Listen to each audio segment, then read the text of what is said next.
I think history is going to show how transformative this moment really was.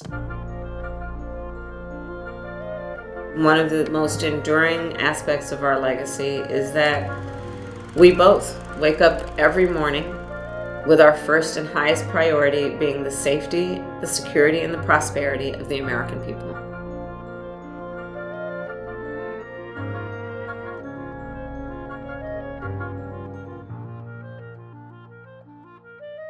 My office right here in the West Wing is just a few feet down from the Oval Office, and the president and I have spent a lot of time together, whether it be because we came in during the height of COVID. So I joke, and it's kind of a joke, but it's actually more of the truth, that for those first several months, it was just me and Joe, doing a lot of our meetings virtually with, bipartisan governors, with mayors, with cabinet members. We have a wonderful tradition of having lunch together on a weekly basis in the dining room right off the Oval Office.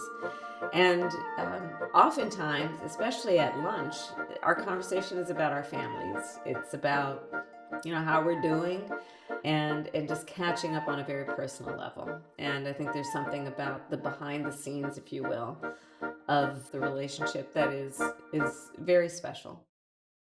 I'm very proud to have made history, including on breaking tie votes and in particular on some of the most important legislation and policy work that our country has done. For example, yes, the Inflation Reduction Act, we have now finally capped the cost of insulin at $35 a month for our seniors. We have now capped the cost of prescription medications, the annual cost for our seniors, at $2,000 a year.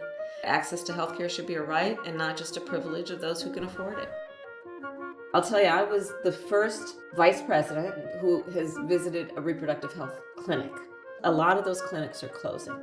And yes, our administration has done good work in attempting to protect access to, for example, contraception, privacy rights, because every day in America right now, it is having an impact on a lot of people who are silently suffering.